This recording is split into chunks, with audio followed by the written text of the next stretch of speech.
Hello and welcome to Wingin It, and welcome to part 4 of Teal or No Teal, the series in which I take an in-depth look at the Teal powers in Wingspan's European expansion, giving my thoughts on each of them, my tips and tricks on how to best use them, so hopefully you can maximise the potential of these birds in your next game of Wingspan. And in this part 4 we will be taking a look at 4 different birds, all with a similar themed Teal power, and that theme being food discarding.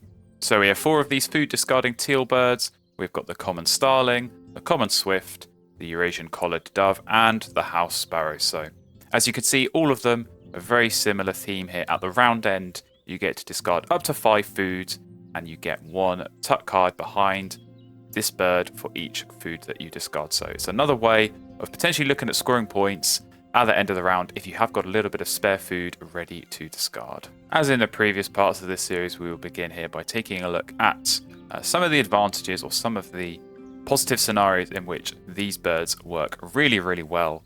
And I think one of the obvious ones here is going to be when you're running a forest engine, these can be super, super powerful birds to get.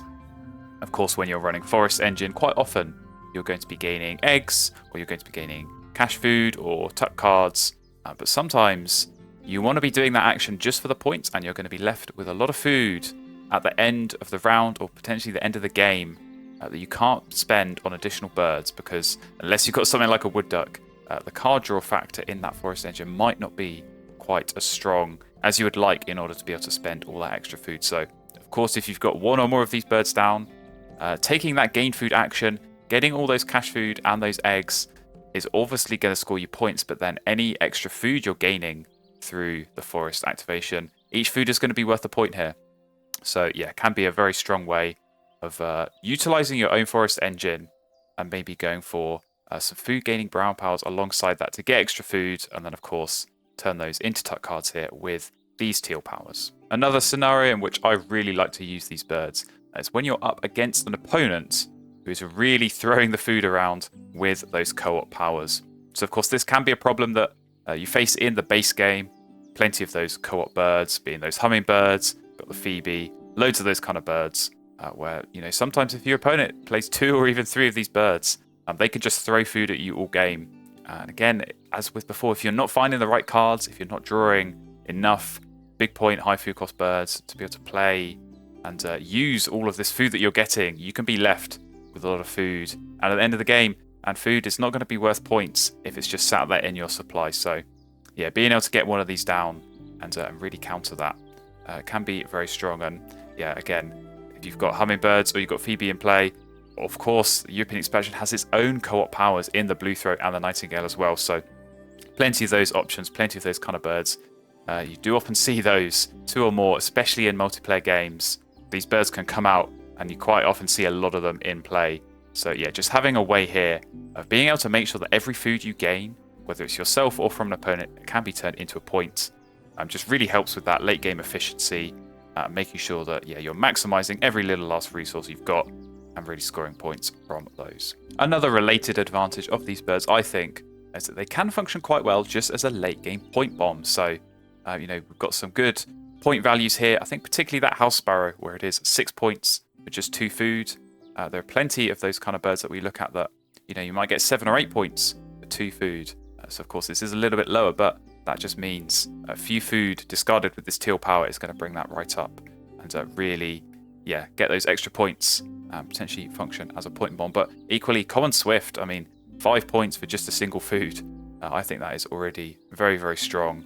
Particularly, I think if you can compare it with a bonus card as well, which we will come on to a little bit later in this video, then you can really maximize it. You can get a lot of points just by playing 1 of these birds, even if you don't maximize the usage of the teal power. But of course, if you can do that as well, and even just in that last round get those 5 tucks from discarding 5 food, it can be a very nice late game point bomb and just give you another option to consider when you're choosing what to do in that last round. Of course, as with the other birds we have looked at in this series, there are not advantages without a few drawbacks, but I think it has to be said, for me at least, there are significantly fewer drawbacks for these birds. Of course, they are situational, but I think they can definitely be positive in many, many situations. One of the main drawbacks, and I would say this is maybe just something that I have observed seeing from other players when using these is that you can fall into the trap of discarding too much food early on in the game. So yeah, I think particularly if these are played in round 1 or round 2, I'll see players happily throwing away 5 food in order to get 5 tucks, and then they don't leave themselves any food in their supply. And all that means is when that next round comes around, they just have to go for food again and get the food they need to start playing some of those birds in their hands. So yeah, I think particularly in the early game, all the advice that we've talked about through the base game and in the European expansion, it remains true.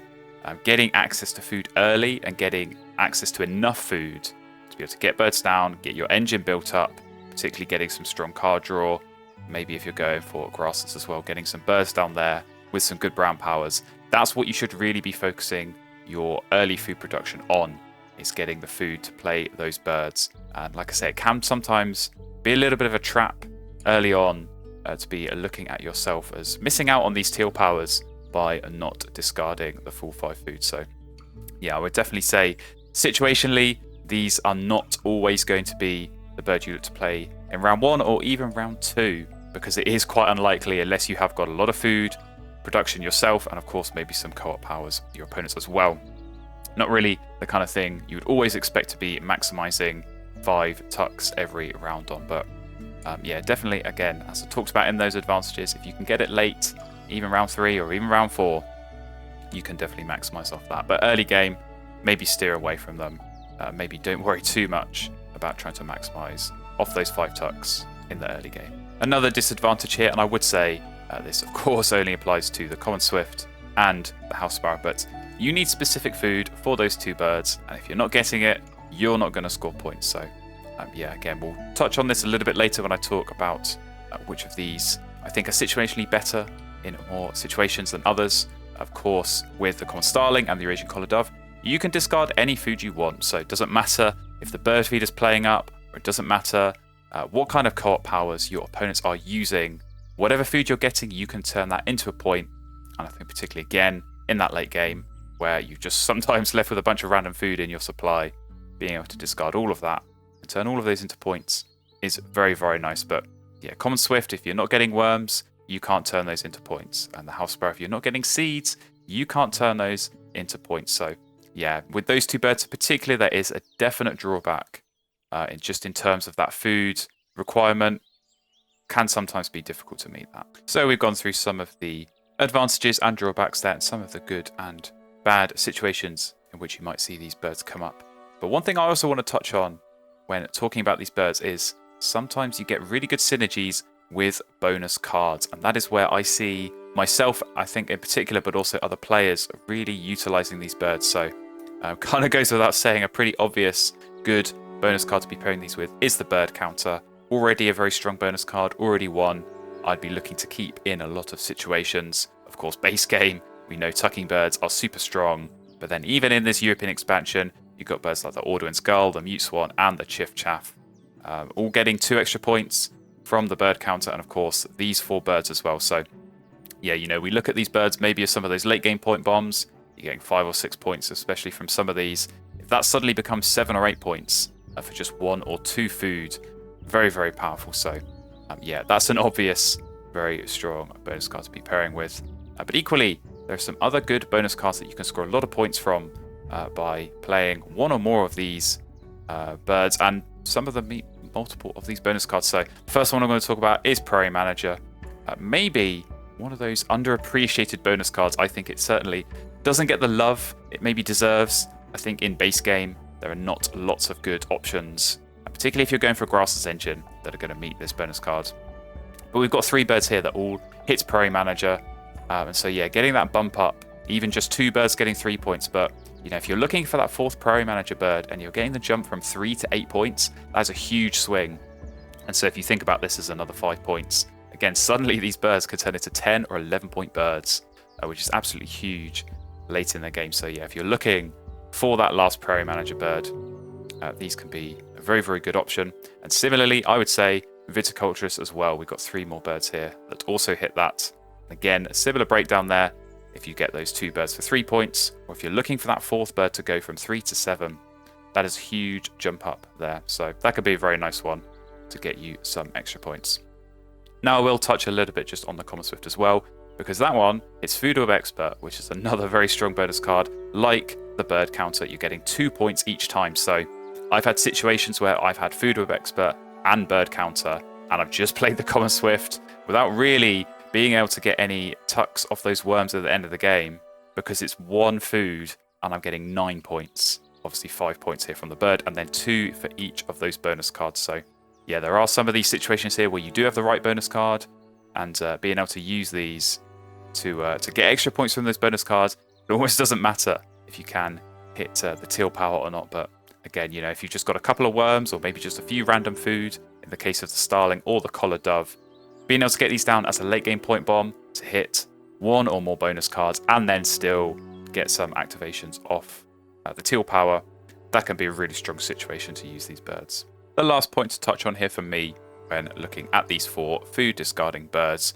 is talking about the forest engine. So this is definitely, for me, one of the real big factors in increasing the viability of forest engines in the European expansion, because again, in that base game, you're mostly looking for tucking birds, egg-laying birds, caching birds, because you want those reliable point scorers in your forest whilst you're also gaining food. I think it would be unlikely in a base game forest engine to see food gaining birds, because you're already gaining enough food through the game food action. You really want those brown powers to be scoring you points and not necessarily generating extra food. So I think particularly if you're going for classic forest engine and you're opening with a wood duck, it would be unusual to see a food gaining brown power next to that in the base game. But here I think with these teal powers, it can be a really strong opening. I've had many good games where I've opened with a wood duck and, for example, an American red start, a painted white start, one of those kind of birds that is just going to get you some extra food. Because you know if you've got these teal powers, every food is worth a point.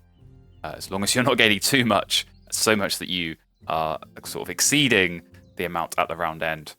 But more often than not, you'll find that every food that you're getting there is a point. So it can be a nice additional flexibility, and suddenly that opens a whole world of options for your forest engine. There are loads of these food gaining brown powers in the game that previously were unviable for the forest engine. So yeah, as well as being amazing birds in their own right, these 4 food discarders, for me, they do just massively increase that viability of the forest engine. You get so many more options, so many more birds in the deck that now work with that sort of setup. So yeah, you can definitely look to approach different kind of birds there when you're going for the forest engine if you've got one of these 4 teal food discarders down.